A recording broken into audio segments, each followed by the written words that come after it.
पहुंचे नागरिक उड्डयन मंत्री हरदीप पुरी ने कहा है कि दोनों पायलटों को उड़ान का अच्छा अनुभव था। मुख्य पायलट को 10,000 घंटे से भी ज्यादा का तजुर्बा था। वहीं को पायलट को भी 1,732 घंटे का उड़ान का अनुभव था। राज्य और केंद्रीय एजेंसियां मिलकर काम कर रही हैं। केरल के कोझिकोड एयरपोर्ट पर विमान हादसे में दोनों पायलट समेत 18 लोगों की मौत हो गई। हादसे के बाद विमान के 3 टुकड़े हो गए। कल शाम 7:40 पर यह हादसा हुआ। 127 यात्रियों का अस्पताल में इलाज चल रहा है। हादसे के शिकार विमान का ब्लैक बॉक्स मिल गया है। डीजीसी अधिकारियों के मुताबिक ब्लैक बॉक्स मिलने के बाद विमान हादसे की असली वजहों का पता चल सकेगा। हादसे के वक्त दोनों पायलट के बीच हुई बातचीत से आखिरी वक्त में हुए घटनाक्रम का पता चल सकेगा। एयर इंडिया एक्सप्रेस के बोइंग B737 विमान ने दुबई से कल 2 बजे उड़ान भरी थी। रनवे पर फिसलन थी। लैंडिंग की दूसरी कोशिश में विमान रनवे से फिसलकर 35 फीट गहरे गड्ढे में गिर गया। हादसे के बाद विमान आग की चपेट में आने से बच गया। विमान में 190 यात्री सवार थे। इसमें से 10 बच्चों सहित 174 यात्री, 2 पायलट और 4 केबिन क्रू थे। केबिन क्रू के सभी 4 सदस्य सुरक्षित हैं। वंदे भारत मिशन के तहत लोगों को स्वदेश लेकर आ रहा था विमान। कोरोना की वजह से विदेश में कई लोगों की नौकरी चली गई थी। बहुतों को कंपनी ने लंबी छुट्टी पर भेज दिया था। कोझिकोड हवाई अड्डे को लेकर 2011 की रिपोर्ट से खुलासा हुआ है कि एयरपोर्ट पहले से ही हाई रिस्क कैटेगरी में था। SAC के सदस्य कैप्टन रंगनाथन ने उस वक्त चिट्ठी लिखी थी, जो कि उस वक्त सिविल एविएशन सेफ्टी एडवाइजरी के सदस्य थे। विमान हादसे का शिकार हुए 2 पायलट में से एक अखिलेश शर्मा मथुरा के रहने वाले थे। 2 साल पहले ही उनकी शादी हुई थी। 2017 में अखिलेश शर्मा ने एयर इंडिया में पायलट के पद पर ज्वाइन किया था। केरल विमान हादसे में अपनी जान देकर दूसरे यात्रियों की जान बचाने वाले पायलट दीपक वसंत साठे पर उनकी मां को गर्व है। मां ने कहा, बेटे के जाने का दुख है, लेकिन उसने कई यात्रियों की जान बचाई, इस बात से संतोष है।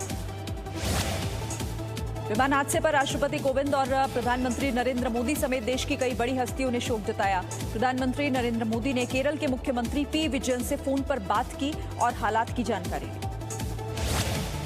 पटना में भी केरल जैसे हादसे की आशंका। पटना एयरपोर्ट का रनवे कोझिकोड से 2500 फीट छोटा है। रनवे यहां पर छोटा है। एक बार हादसा भी हो चुका है। एयरपोर्ट के रनवे की लंबाई को बढ़ाने का काम जमीन अधिग्रहण न होने की वजह से रुका हुआ है।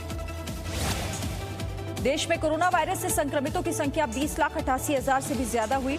24 घंटे में 61,537 नए केस सामने आए और 886 मरीजों की मौत हुई है। कोरोना से ठीक होने वाले मरीजों की दर 67.98% पर पहुंच गई।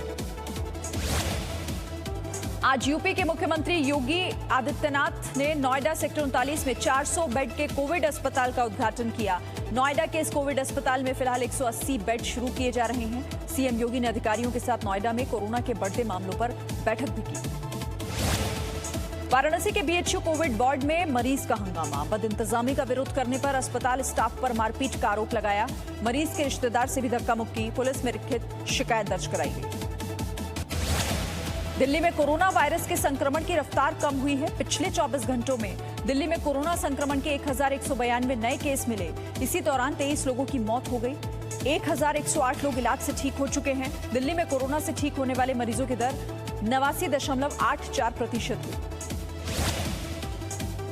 महाराष्ट्र में पिछले 24 घंटों के दौरान कोरोना के 10,483 नए केस सामने आए हैं। इस दौरान महाराष्ट्र में कोरोना से 300 मौतें हो चुकी हैं। राज्य में कल 1,906 मरीजों को ठीक होने के बाद अस्पताल से डिस्चार्ज किया गया। मुंबई में पिछले 24 घंटे में कोरोना की रफ्तार कम हुई। 24 घंटों के दौरान कोरोना के 862 नए केस मिले हैं। इसी दौरान यहां कोरोना से 45 मौतें हुई हैं। धारावी में भी नए मामले काफी कम हो गए।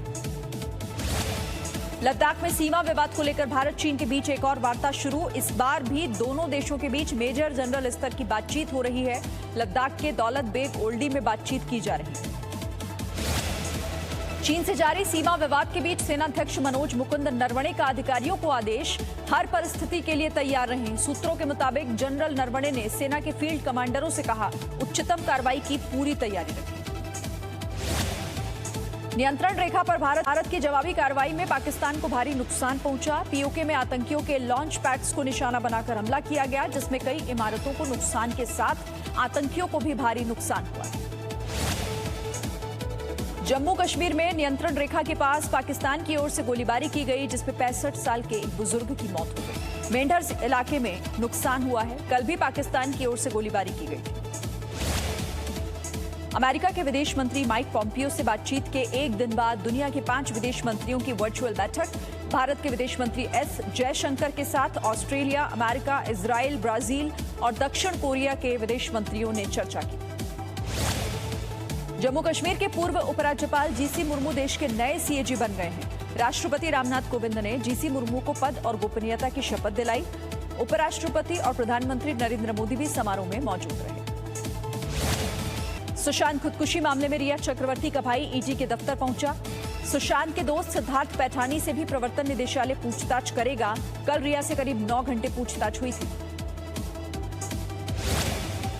केरल के कोट्टायम में मूसलाधार बारिश की वजह से जनजीवन अस्त व्यस्त हो गया है। मौसम विभाग ने इडुक्की और वायनाड जिलों में भारी बारिश का रेड अलर्ट जारी किया है। इडुक्की में भारी बारिश के बाद हुए लैंडस्लाइड से भारी तबाही हुई। अब तक 16 लोगों की मौत हो चुकी है। कर्नाटक के 5 जिलों के लिए आज भी भारी बारिश का अलर्ट। राज्य के तटीय इलाके बारिश की वजह से ज्यादा प्रभावित। राज्य सरकार का ऐलान, बुरी तरह बर्बाद हुए घर के लिए 5 लाख का मुआवजा दिया जाएगा। कर्नाटक के शिवमोगा जिले में बाढ़ के पानी से बचने के लिए सांपों ने पेड़ों पर डेरा डाल लिया है। तुंग नदी में बाढ़ की स्थिति बेहद खराब बनी हुई है। कई जिलों के गांव पानी में डूबे हैं। बिहार में बाढ़ का असर बढ़ा। राज्य के 16 बाढ़ प्रभावित जिलों में बाढ़ का पानी घुस गया है। कुदरती आपदा से अब तक 23 लोगों की मौत हो चुकी है। राहत कार्य में एनडीआरएफ और एसडीआरएफ की 33 टीमें लगी हैं। बिहार के गोपालगंज में भी बाढ़ से तबाही की तस्वीरें सामने आई। गंडक नदी में बढ़े पानी की वजह से NH-28 के एक लेन में ट्रैफिक रोकना पड़ा। महासेतु की ओर जाने वाली सड़क भी टूट गई। ओडिशा के बेरहनपुर में 73 किलोमीटर दक्षिण पश्चिम में आज सुबह 7:10 पर भूकंप के झटके महसूस किए गए। रिक्टर स्केल पर यह तीव्रता 3.8 मापी गई। नेशनल सेंटर फॉर सिस्मोलॉजी आंकड़ा जारी किया है उसने। दिल्ली में 23 करोड़ रुपए की धोखाधड़ी करने वाला गिरफ्तार किया गया है। दिल्ली पुलिस की आर्थिक अपराध शाखा ने कार्रवाई करते हुए जालसाज को पकड़ लिया।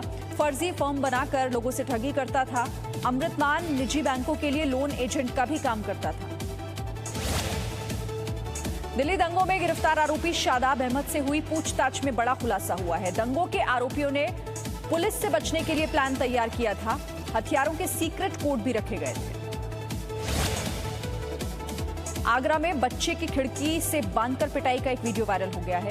इस वीडियो में पिता बच्चे को उल्टा लटकाकर रस्सियों से पीट रहा है। 62 सेकंड के इस वीडियो में पास खड़े लोग उस व्यक्ति से बच्चे को छोड़ने के लिए लगातार गुहार लगा रहे हैं। राजस्थान में सीमा पार से नकली नोटों का धंधा करने वाले गिरोह का भंडाफोड़ हुआ। बाड़मेर में 6,55,000 रुपए के नकली नोटों के साथ 4 लोग पकड़े गए। पुलिस की जांच जारी। गुजरात के वलसाड में केमिकल फैक्ट्री में भीषण आग लगी हुई है। केमिकल फैक्ट्री होने की वजह से यह आग तेजी से फैल गई। आग बुझाने की कोशिशें जारी हैं। पूरा इलाका काले धुएं में तब्दील हो गया। मध्य प्रदेश के बैतूल से कांग्रेस विधायक निलय डागा की अनोखी पहल। अयोध्या में राम मंदिर के लिए क्षेत्र के हर व्यक्ति से 1-1 रुपए का योगदान लेंगे। राम मंदिर निर्माण ट्रस्ट को भेजने की तैयारी। शिमला जिले के रामपुर वन में वन विभाग ने एक तेंदुए को पकड़ा है। तेंदुए को पकड़े जाने पर गांव वालों ने ली राहत की सांस। कुछ दिनों से ये तेंदुआ इस इलाके में आतंक बना हुआ था। बीती रात तेंदुआ वन विभाग के पिंजरे में आ गया, जिसके बाद उसे जंगल में छोड़ दिया गया। जम्मू कश्मीर में विकास का काम तेजी के साथ हो रहा है। बारामूला में सड़क बनाने का काम तेजी से चल रहा है। इस इलाके में हजारों लोगों को फायदा होगा इससे। प्रधानमंत्री ग्रामीण सड़क योजना के तहत काम किया जा रहा है।